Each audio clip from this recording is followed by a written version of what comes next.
menyertai kami dan tidak pernah meninggalkan kami. Kami sungguh bersyukur pada sore hari ini dalam fellowship kaum wanita WBI di Kokapanka, Tuhan. Kami bersyukur kalau kami masih berjumpa satu dengan yang lain dari berbagai gereja wanita Bethel Indonesia, dan kami boleh berfellowship, Tuhan. Nasihati kami dengan firman-Mu, kuatkan kami dengan firman-Mu, dan teguhkan, hiburkan kami dengan firman-Mu. Di dalam satu nama yang penuh kuasa, di dalam nama Yesus kami berdoa. Amin. Silahkan duduk.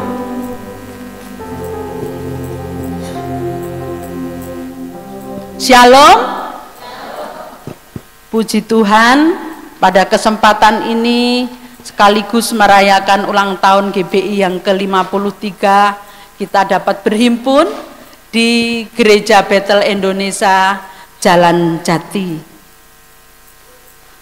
Kaum wanita yang dikasihi Tuhan, sungguh kita bersyukur kalau kita memperhatikan hidup kita hari lepas hari, kita masih diberi kekuatan dan kesehatan. Itu adalah kemurahan Tuhan. Saya sudah lama tidak ketemu Oma, dan Oma ini begitu setia. Setiap ada fellowship, beliau selalu datang.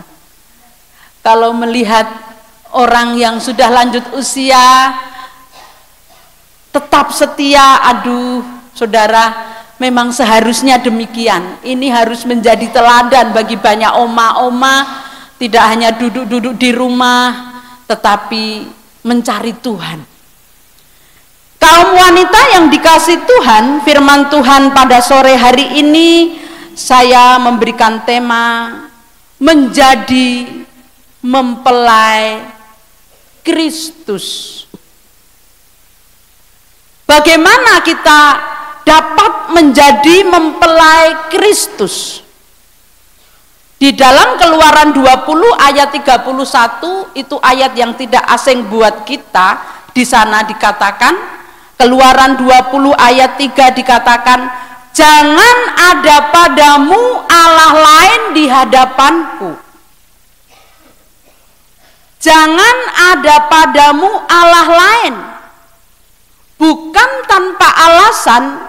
Kalau Allah berkata kepada umat Israel kala itu, pada waktu itu, karena dialah, karena Tuhan Allah yang mampu melepaskan mereka dari tanah perbudakan di Mesir, dan Tuhanlah Allah lah yang menuntun mereka memasuki tanah perjanjian, dan mereka mewarisi tanah perjanjian itu dan akan menjamin hidup mereka. Allah menghendaki ada sebuah hubungan yang eksklusif. Eksklusif itu spesial, lain daripada yang lain. Mari kita buka Hosea pasal 2.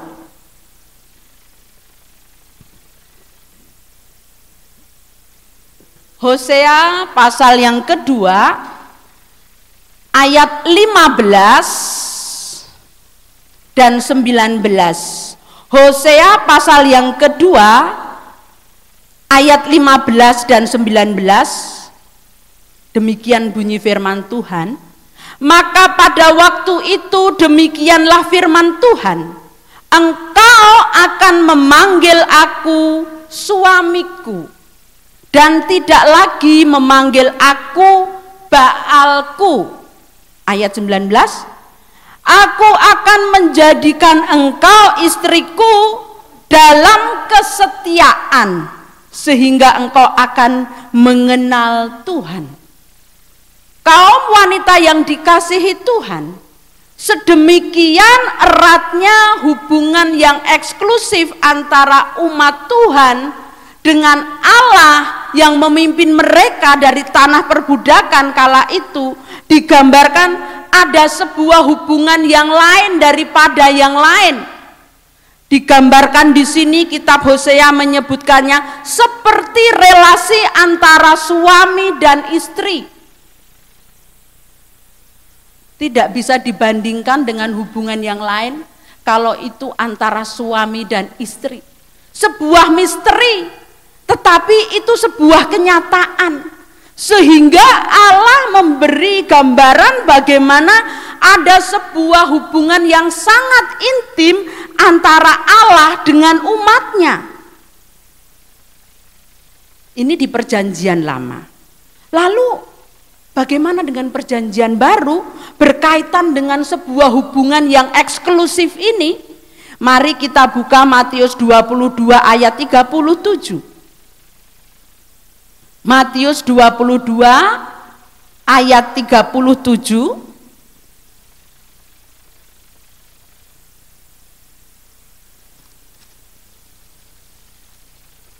Matius 22 ayat 37.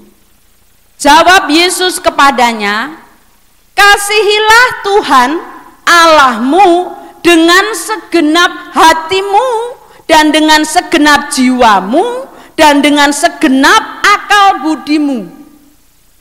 Ini juga menunjuk sebuah hubungan yang lain daripada yang lain. Berbicara tentang seluruh eksistensi kehidupan kita, kita harus mengasihi Tuhan. Mengasihi dengan segenap hati, segenap jiwa, dan segenap akal budi. Jadi seluruh keberadaan hidup kita, kita harus mengasihi Tuhan. Perintah itu disampaikan oleh Tuhan Yesus kepada saudara dan saya. Bukan saja kepada murid-muridnya kala itu, tetapi di sepanjang zaman gereja. Ayat itu berlaku, mengasihi Tuhan dengan segenap hati, jiwa, dan akal budi. Dan itu bukan sebuah perintah yang berlebihan, bukan lebay, tetapi sebuah perintah yang memang harus dilakukan. Alasannya apa, saudara? Alasannya apa dia menuntut kita mengasihi Tuhan Yesus segenap hati, jiwa, dan akal budi? Alasannya apa? Jelas kita tahu, dia telah memberikan nyawanya untuk kita. Dia sudah menebus dosa-dosa saudara dan saya. Dia yang menyediakan tempat di kerajaannya nanti ketika kita pulang, berakhir napas hidup kita di bumi, kita sudah punya tempat yang pasti dalam kerajaan Tuhan. Dan perintah itu bukanlah perintah yang berlebihan. Seperti sepasang suami istri, dia harus setia, setia sepenuhnya. Kalau sudah mulai melirik dengan pasangan lain, dia tidak setia. Zaman sekarang ini, medsos ini yang begitu setiap hari yang ada di tangan kita ini, bisa terjadi CLBK, saudara. Cinta lama bersemi kembali. Dan itu bukan berlaku hanya kaum pria. Kaum wanita pun bisa melakukan hal yang sama. Makanya saya menghindari reuni-reuni yang tidak membangun. Beberapa kali teman SMA saya mengajak reuni, karena memang kebetulan saya ada di Jakarta, saya bilang maaf saya tidak bisa ikut. Aduh Pram, kamu sekarang sombong ya, semenjak jadi pendeta kamu sombong. Tidak begitu, saya juga memang punya tugas dan waktu itu saya mengajar. Saya aja juga di Jakarta, saya bisa pulang ke Solo. Saudara tahu, beberapa bulan kemudian saya mendengar setelah reuni itu ada CLBK, cinta lama bersemi kembali. Waktu itu anak IPA dan IPS jatuh cinta padahal mereka sudah sama-sama punya pasangan. Begitu ketemu, waduh, kamu dari dulu kok wajahnya tetap sama, cantik. Tersenyum simpul ini sang wanita teman saya. Ini saya dramatisir ya saudara ya. Kamu juga tetap ganteng. Ingat gak dulu kita di bawah pohon itu? Pohon yang ada di depan sekolah.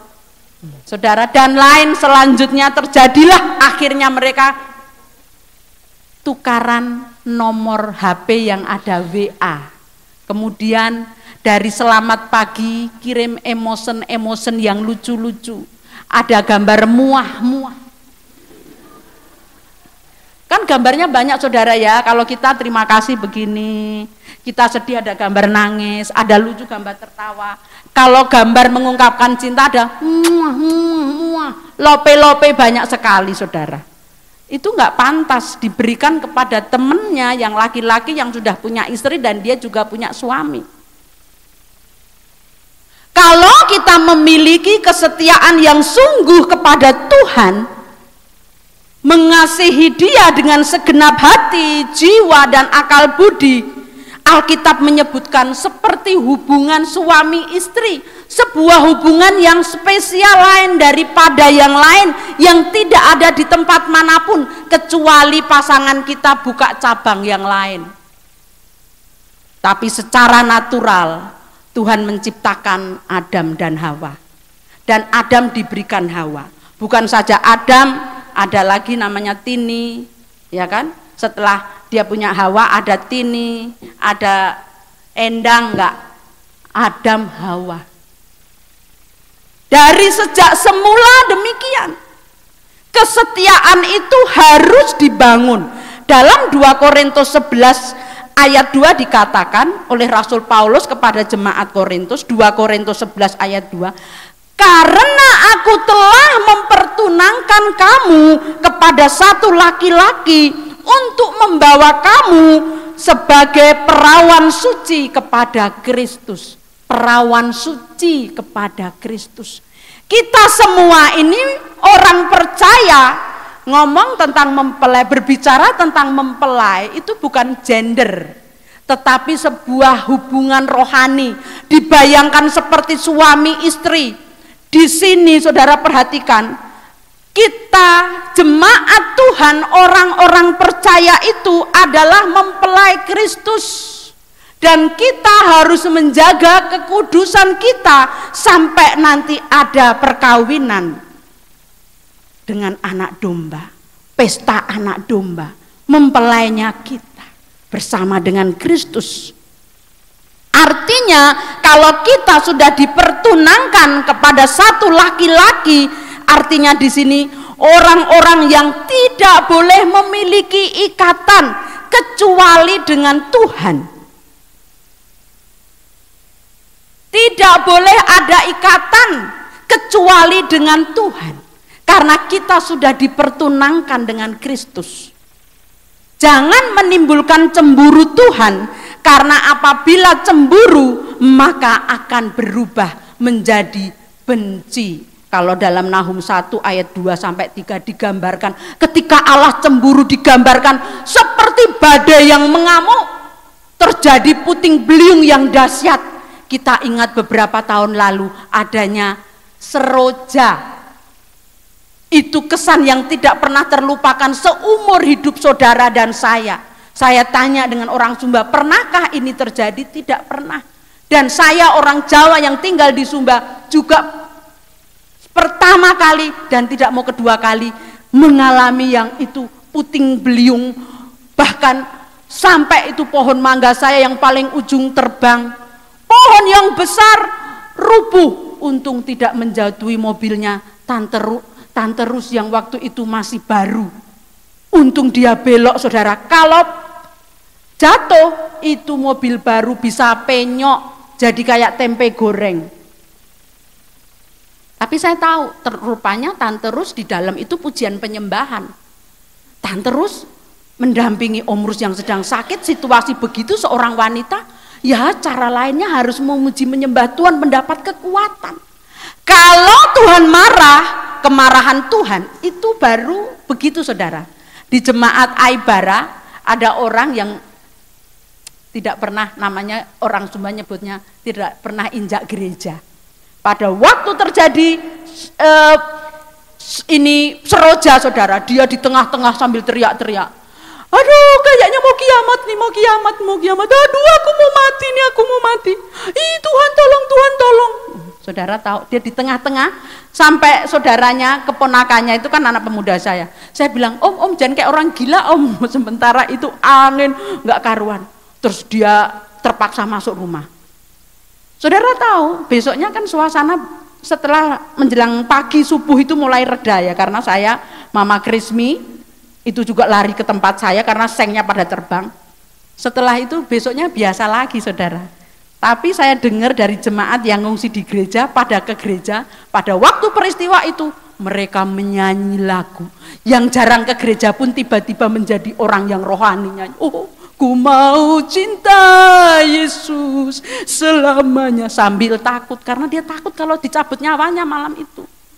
Saya tahu kalau jemaat-jemaat yang setia ya nyanyi, dia tahu kalau aku mati aku udah di tangan Tuhan. Ini yang orang-orang yang tidak setia, yang ke gerejanya napas Natal dan Paskah. Tuhan kalau marah dia cemburu, ngeri.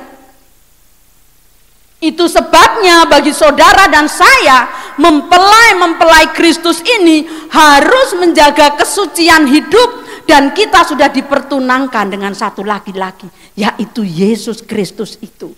Sehingga hidup kita tidak boleh sama dengan dunia. Jangan salah pilih suami rohani. Secara spirit, kan punya pilihan, kita mau mencintai dunia, spiritnya kan dunia, saudara. Tapi ketika kita mencintai Tuhan, spirit kita mengasihi Tuhan, saudara. Karena kalau orang yang salah pilih suami rohani, dia akan menderita kekal. Selamanya akan menderita. Kalau Tuhan Yesus menjadi suami rohani kita, dia yang menjamin hidup kita, di balik kematian kita sudah sesuatu yang pasti. Kalau hanya salah pilih jodoh, suami jasmani menderita hanya di bumi. Bisa nggak saudara salah jodoh? Bisa, bahkan banyak. Tapi dia menderita selama di bumi. Tapi kalau salah pilih suami rohani, menderita sampai di kekekalan. Selama di dunia dia senang, selama di dunia doang, di balik kematian dia akan menyesal. Hari ini kalau saudara hadir di tempat ini, sebagai respon saudara memilih suami rohani, yaitu kita mau setia sampai mati kepada Tuhan Yesus.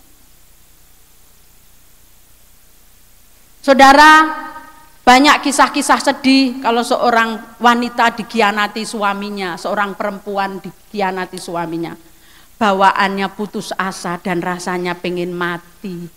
Kalau dia nggak mati pengennya bunuh diri, saudara. Orang-orang seperti ini kasihan.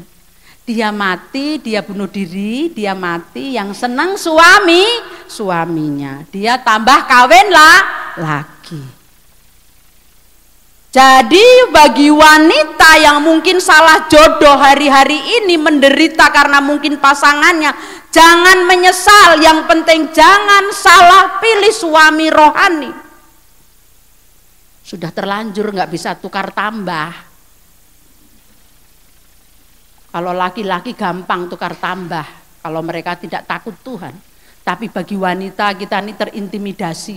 Kalau kita ini perempuan selalu banyak larangan. Ya memang lebih bagus kita memiliki takut akan Tuhan. Kalau laki-laki mereka bisa buka cabang sana sini. Tapi mulai sekarang sudah ada juga perempuan-perempuan yang dia tidak mendapat kasih sayang, tidak dapat belayan kasih sayang dari suaminya, dia buka cabang yang lain. Saudara kaum wanita yang dikasihi Tuhan, jika kita mengaku sebagai pengikut Kristus, kalau tidak menjadikan dia suami rohani kita, mempelai kita, maka akan menjadi sia-sia pengiringan kita akan Tuhan. Lalu bagaimana menjadi mempelai Kristus? Yang pertama, untuk menjadi mempelai Kristus yang pertama, rela mengikatkan diri dengan Tuhan lebih dari segala ikatan. Saya ulangi. Rela mengikatkan diri dengan Tuhan Yesus lebih dari segala ikatan apapun di muka bumi ini. Mari kita buka Lukas 14 ayat 26. Kita buka Lukas pasal yang ke-14 ayat yang ke-26. Ada yang sudah mendapatkan? Mohon dibantu dibacakan. Lukas 14 ayat 26.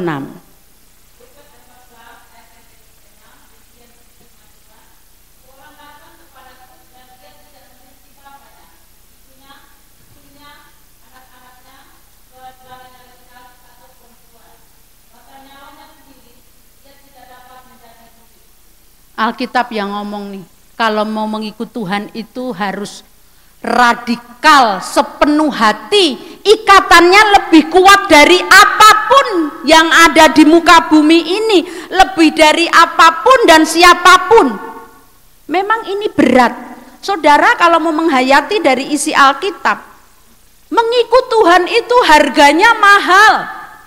Segenap hidup kita, tidak lagi kita setengah-setengah, setengah dunia, setengah kesenangan kita, setengah untuk Tuhan. Tidak. Apa yang paling berharga dalam hidup kaum wanita hari-hari ini? Apa yang menjadi yang paling berharga? Pasangan hidupmu kah? Prestasi hidupmu kah? Jabatan dan lain sebagainya yang saudara anggap lebih penting dari Tuhan, tanpa saudara sadari, tanpa kaum wanita sadari, saudara mendua hati. Tuhan Yesus harus menjadi kekasih kita sepenuhnya. Jangan hanya nyanyi di gereja, Yesus kekasih jiwaku, sungguh ku percaya padamu. Jangan hanya di mulut. Saudara aja nggak mau di PHP-in dengan suami. Bener nggak saudara? Kalau dia ngomong, Mama, I love you. Saudara ngomong begini, kalau I love you bagi duitnya. Jangan cuman I love you doang tapi nggak dikasih duit. Bener nggak saudara? I love you cuman di mulut, tapi punya duit kikir. Jajan-jajan sendiri. Itu bukan I love you saudara. Kalau I love you dalam suka dan duka bersama. Jadi Tuhan mengajar kepada kita kalau kita mau mengasihi Tuhan sepenuhnya, dikatakan di situ. Jikalau seorang datang kepadaku dan tidak membenci bapaknya, ibunya, anaknya laki-laki, saudara-saudaranya laki-laki dan perempuan, bahkan nyawanya sendiri, hidup kita tidak layak menjadi murid Tuhan. Berat enggak saudara? Menurut saya bukan berat, sangat berat. Masuk proses mengasihi Tuhan lebih dari segalanya itu harganya mahal. Bahkan sering kita menangis, nangis berdarah-darah. Bagaimana kita diproses dari waktu ke waktu menghadapi berbagai hal dan mau menunjukkan kita mengasihi Tuhan. Roma 14 ayat 8, sebab jika kita hidup untuk Tuhan, dan jika kita mati untuk Tuhan. Jadi baik hidup atau mati, kita adalah milik Tuhan. Kalau sudah sampai tahap ini, benar-benar kita akan menjadi mempelai Kristus. Mestinya berumah tangga pun itu memuliakan Tuhan, saudara. Makanya dalam mencari pasangan hidup, kita harus buka mata lebar-lebar. Anak-anak harus diajari. Jangan hanya sekedar senang secara fisik, begitu menikah dia menderita.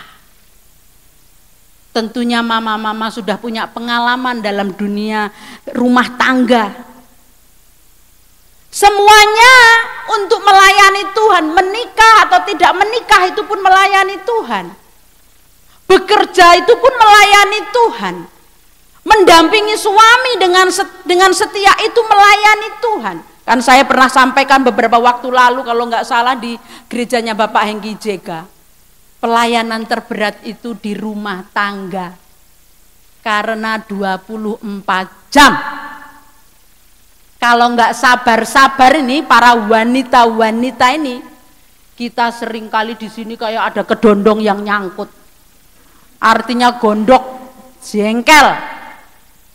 Tapi kita suka ususnya ini panjang ya saudara ya, diurut-urut lagi. Tapi kadang meledak juga sih. Saya kadang lebih galak lebih dari orang Sumba. Jadi kadang suami saya, ibu ini orang Solo tapi lebih galak dari saya. Karena saya emosi tahu Pak. Kadang kan suami-suami ini suka menunda, lelet. Kadang dikasih tahu sekali dua kali nggak ngerti. Jadi kadang volume dari 2, 3, 4, 5, 9. Sampai di rumahnya Om Rus mungkin dengar saya teriak. karena emosi. Tapi nanti saat tertentu lagi duduk, Pak maaf ya tadi Ibu marah-marah. Iya, kalau Pak Abed orangnya sabar. Iya, makanya jangan emosi. Ya tapi kadang ada hal-hal yang membuat kita emosi, nggak emosi kayaknya nggak seru deh. Pergumulan saudara, kita ini jadi wanita tuh harus menjadi wanita yang kuat, wanita yang perkasa. Walaupun wanita tapi kita kuat dan perkasa. Saudara, kalau dipikir, mungkinkah kita bisa mengasihi Tuhan dengan segenap hati, jiwa dan akal budi? Kalau dengan kekuatan sendiri tidak bisa, tidak mampu. Menurut kekuatan sendiri kita tidak mampu, kita frustasi, kita kecewa, kita putus asa. Tetapi bagi Allah tidak ada yang mustahil. Karena Roh Kudus si Parakletos ini menyertai kita, memberi kekuatan penghiburan dan menuntun kita dari waktu ke waktu. Itu sebabnya bagi wanita-wanita Allah mutlak punya kehidupan doa setiap hari. Itu perkarakan setiap masalah kita. Setiap hari bertemu dengan kekasih jiwa kita. Ini yang pertama. Yang kedua, bersedia didewasakan rohani kita. Kita bersedia didewasakan rohaninya setiap hari melalui segala peristiwa. Ini yang berat saudara.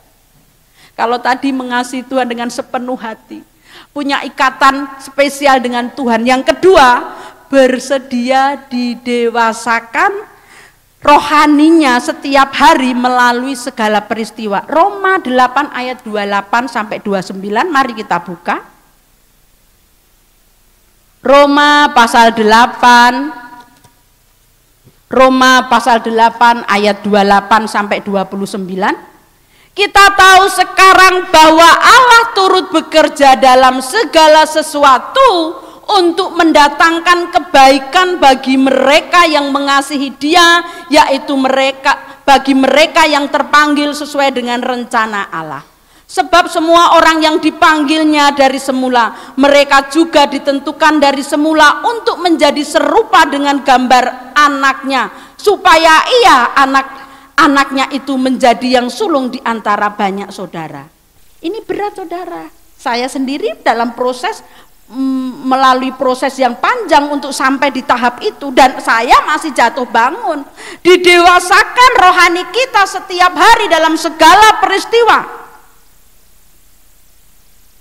Orang yang tidak mau belajar taat, menggunakan kekuatannya sendiri dan tidak mengenakan firman Tuhan, hanya menggunakan kekuatannya sendiri, orang-orang seperti ini tidak mau didewasakan. Apalagi merasa punya uang, merasa punya kekuasaan dan jabatan dan pengaruh, dia tidak bersedia didewasakan. Sehingga dengan cara-caranya sendiri, kalau punya masalah cepat selesai, tapi cara selesainya jahat, tidak baik ya saudara ya.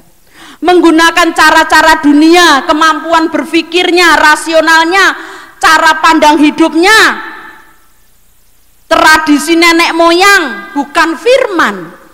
Jadi setiap peristiwa sebenarnya memuat pesan Tuhan. Oleh sebab itu peristiwa apapun membuat kita jadi dewasa.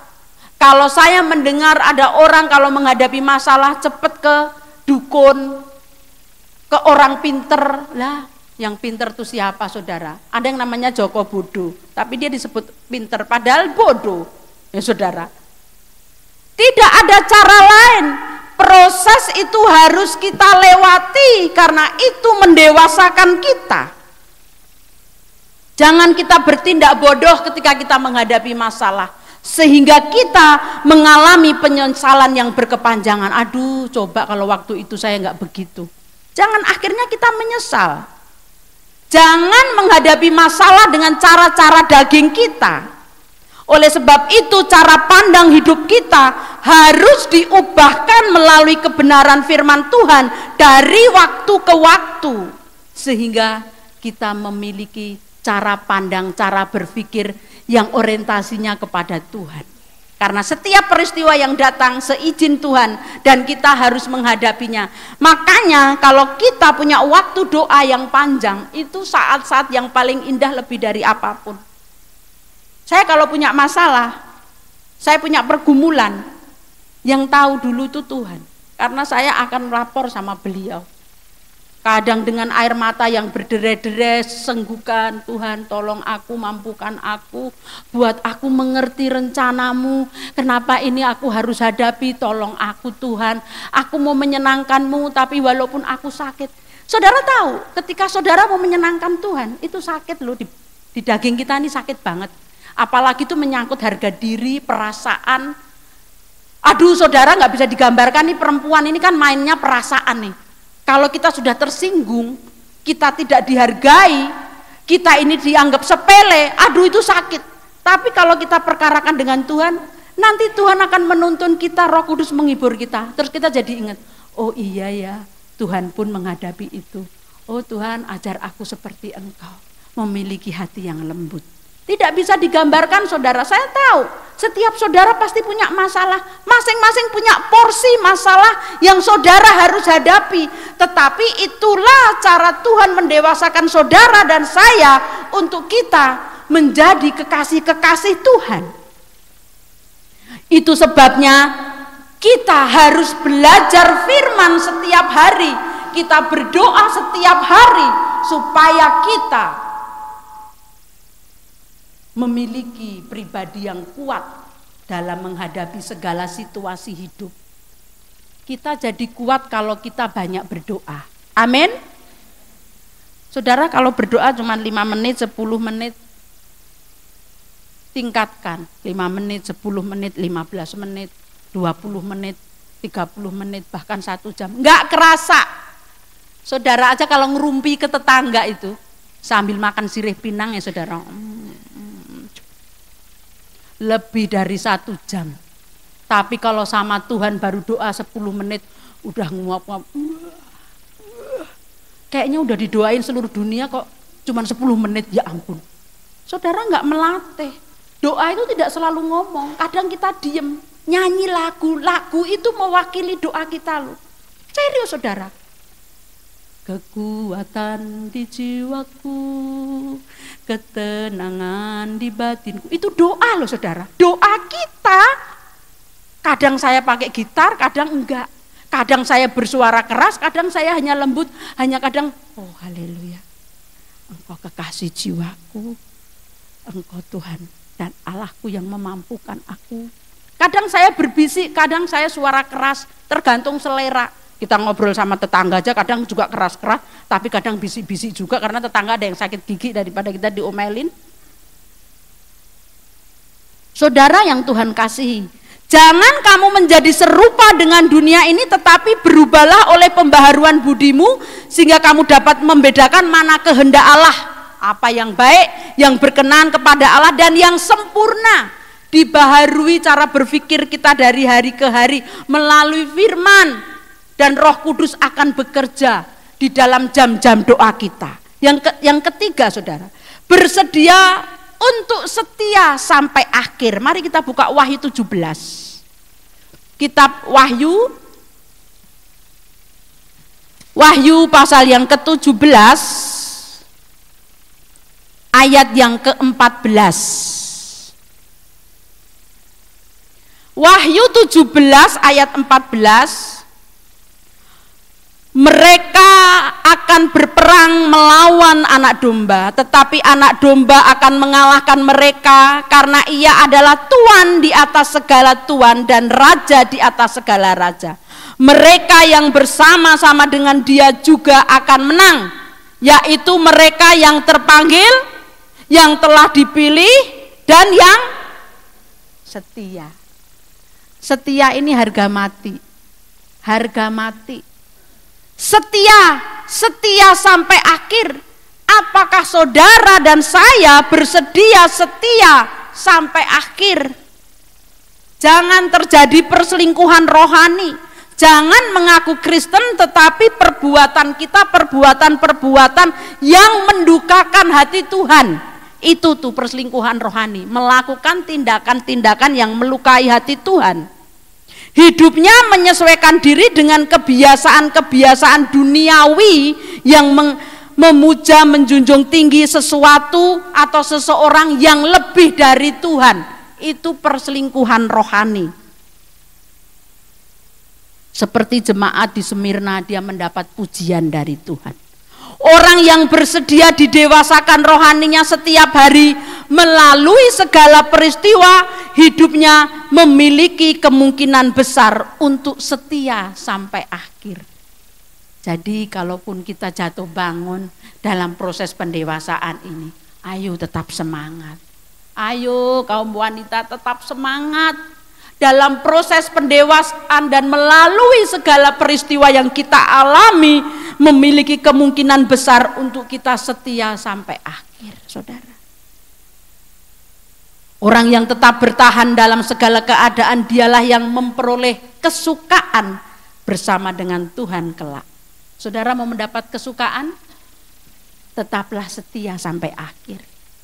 Jangan punya suami rohani yang lain. Suami rohani kita Tuhan Yesus. Jangan mencintai seseorang yang melebihi Tuhan. Mengapa kita harus menjadikan Tuhan Yesus sebagai suami rohani? Karena percintaan dengan dunia adalah permusuhan dengan Allah. Marilah kita bersuka cita dan bersorak-sorai dan memuliakan Dia, karena hari perkawinan anak domba telah tiba dan pengantinnya telah siap sedia, dalam Wahyu 19 ayat 7. Waktunya akan tiba, saudara akan dijemput Tuhan. Saya pun demikian. Tetaplah setia sampai akhir. Jangan memiliki suami rohani yang lain, tapi satu-satunya suami rohani kita adalah Tuhan Yesus. Amin. Mari kita angkat satu pujian, ku mau cinta Yesus selamanya.